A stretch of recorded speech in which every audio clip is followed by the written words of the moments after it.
Assalamualaikum warahmatullahi wabarakatuh.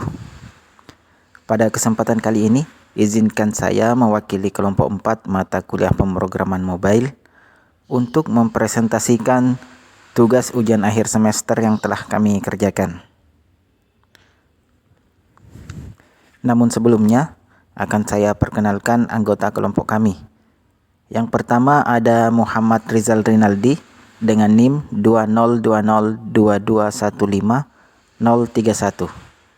Kemudian ada Ashar Bakri dengan NIM 202022150035. Lalu ada Zulfia Muflihah dengan NIM 202022150037 dan saya sendiri Awaludin dengan NIM 202122150003.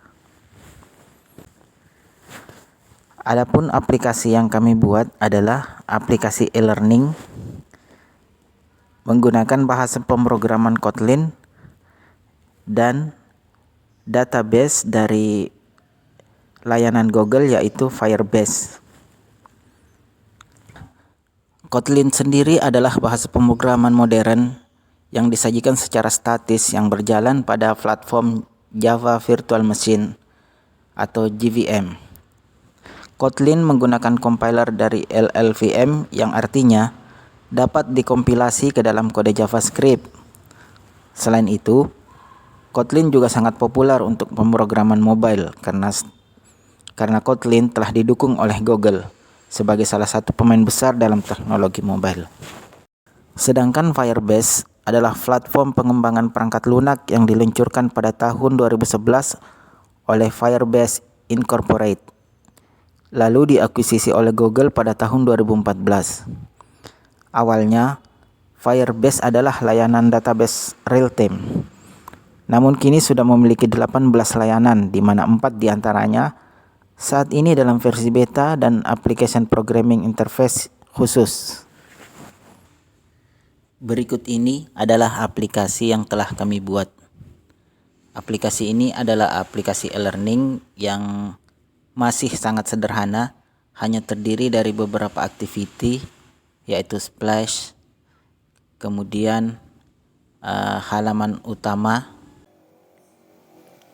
dan beberapa activity yang digunakan untuk autentikasi seperti login, lupa password, ganti password, dan register.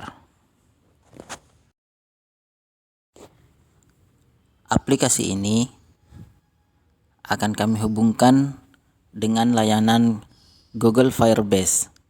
Seperti yang telah kami sebutkan di awal, bahwa Google Firebase memiliki banyak sekali fitur. Namun dalam aplikasi ini kami batasi hanya menggunakan 2 buah fitur dari Google Firebase, yaitu autentikasi untuk mengelola user seperti pendaftaran, login, penggantian password atau lupa password. Yang kedua adalah real-time database yang digunakan untuk menyimpan data mata kuliah yang nantinya akan ditampilkan pada halaman utama aplikasi ini.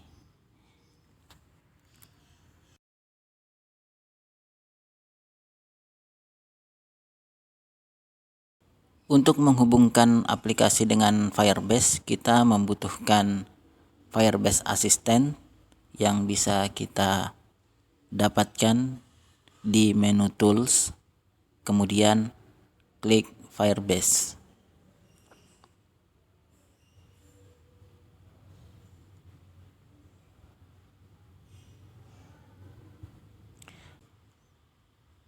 Kemudian pada Firebase Assistant kita disuguhkan beberapa menu untuk mengakses layanan Google Firebase.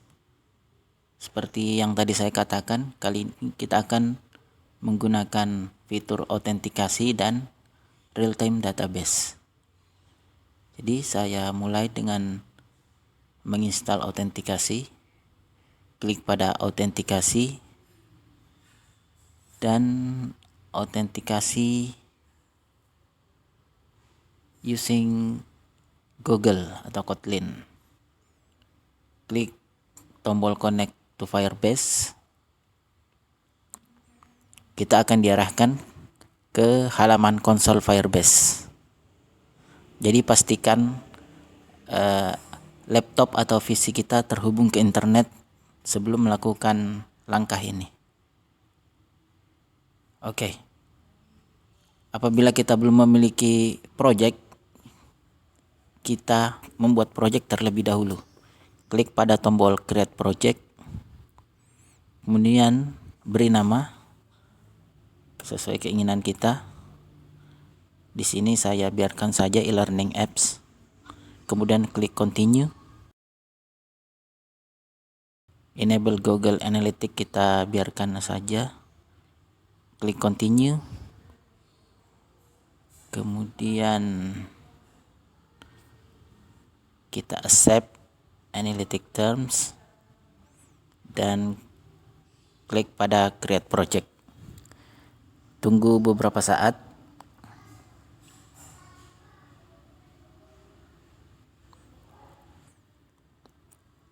Kita tunggu. Your new project is ready. Kemudian kita klik continue.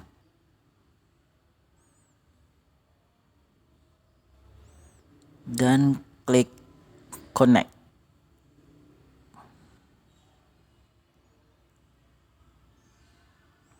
Nah, jika sudah muncul tampilan seperti ini, itu artinya project kita sudah terkoneksi dengan Google Firebase. Kita kembali ke sini. Nah, ini sudah muncul connect. Langkah selanjutnya itu menambahkan autentikasi SDK ke aplikasi kita. Oke. Muncul kotak pemberitahuan bahwa aplikasi kita akan ditambahkan plugin ini, Google Service dan Firebase. Kita accept saja. Kemudian di sini juga ditampilkan beberapa script untuk autentikasi yang bisa kita tambahkan ke tombol-tombol autentikasi yang kita buat. Tunggu sampai build Gradle-nya selesai. Atau kita bisa lihat di sini Gradle project sync in progress.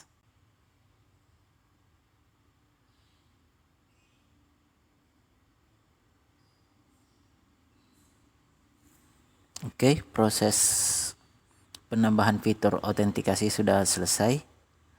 Sekarang kita kembali ke Firebase Assistant untuk menambahkan real-time database. Oke, real-time database. Kemudian get start with real-time database Kotlin. Ini sudah connect.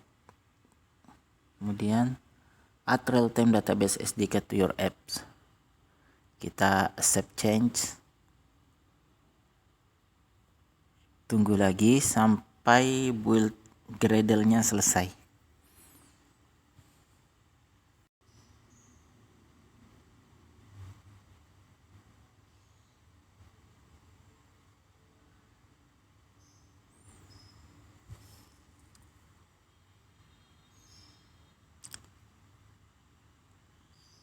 Proses sinkronisasi build Gradle-nya sudah selesai. Ini artinya aplikasi atau project kita ini sudah terhubung Google Firebase dan sudah bisa menggunakan layanan Firebase. Dalam hal ini adalah autentikasi dan real-time database.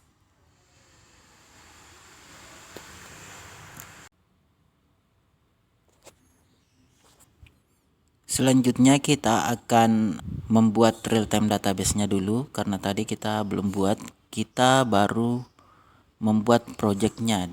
Oke, kita buka Firebase. konsol.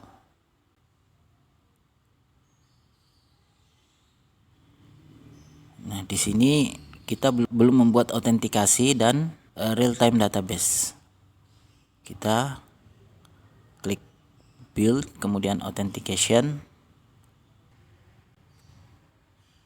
kemudian klik get start. Nah, kemudian ini ada pilihan kita mau menggunakan autentikasi yang mana. Nah, untuk saat ini saya gunakan email password. Kemudian ini enable, kita save. Oke, di sini sudah ada autentikasi metode yang akan kita gunakan pada proyek kita. Di sini apabila ada user yang register, maka akan muncul di halaman ini pada tab user ini. Untuk saat ini masih kosong, kita biarkan saja. Kita build real time database-nya. Kita klik create database, biarkan saja United States. Kemudian karena ini adalah untuk latihan, kita gunakan saja test mode. Oke, kita enable. Nah, kita sudah punya real time database-nya di sini. Kemudian saya akan impor database untuk project ini. Database-nya sudah saya siapkan dalam bentuk JSON. Browse. Kemudian kita arahkan ke file JSON. Ini. Klik import. Oke, jadi database ini berisi data materi-materi perkuliahan seperti ini. Ada materi pemrograman mobile, kemudian materi ini manajemen proyek, dan ini isi materinya. Oke. Sekarang kita akan tes apakah database ini bisa tampil pada proyek kita. Ayo kita kembali ke proyek.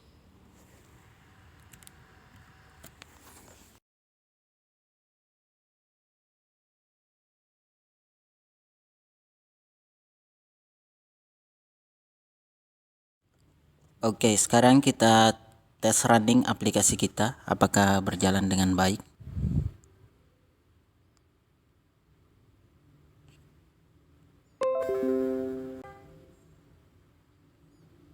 Kita tunggu. Ini adalah splash screen, kemudian ini adalah activity login. Kita coba login tanpa memasukkan apapun ke kolom email ataupun sandi nih. Oke. Tidak bisa login ya. Kita coba login menggunakan email dan sandi. Oke, kita login.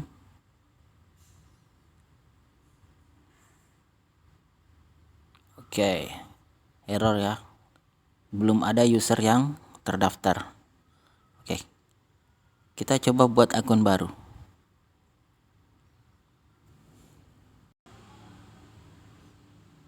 Password.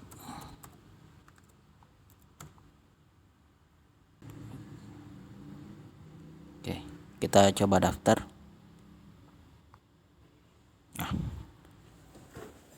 Akun berhasil didaftarkan dan kita diarahkan langsung ke halaman utama dengan mata kuliah yang muncul adalah mata kuliah yang sudah kita impor tadi ke dalam database.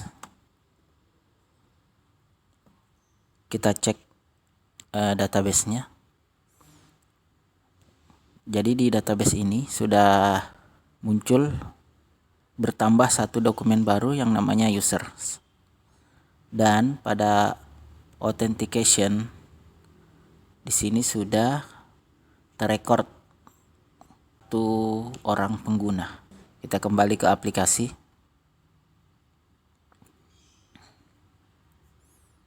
Ini aplikasinya. Kemudian kita coba klik satu mata kuliah. Sudah bisa menampilkan materi-materi kuliah yang kita masukkan tadi ke dalam database. Jadi materi mata kuliah ini kita bisa buat dalam bentuk link YouTube dan akan ditampilkan seperti ini. Selain itu, kita bisa membuat materi dalam bentuk teks yang diformat menggunakan format Markdown seperti ini. Jadi Markdown ini sangat simpel penggunaannya. Kita bisa memformat teks seperti ini, seperti coding. Kemudian kita bisa buat table seperti ini dengan format Markdown.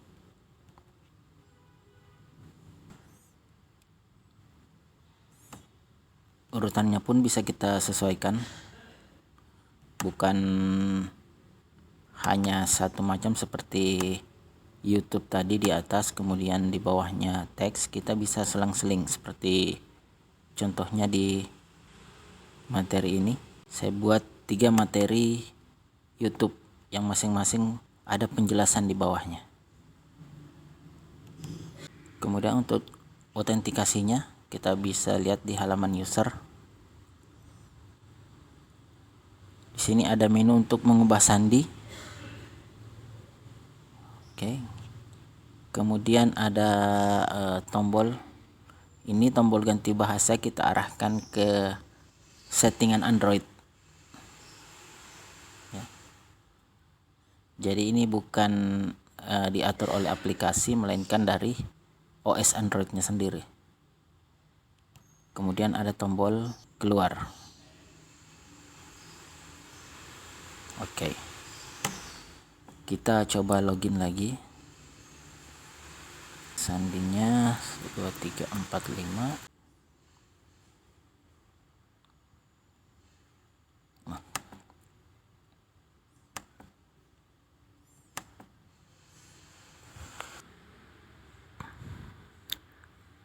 Saya cukupkan sekian presentasi dari kelompok kami. Semoga apa yang kami sajikan ini bisa bermanfaat. Lebih dan kurangnya kami mohon maaf. Assalamualaikum warahmatullahi wabarakatuh.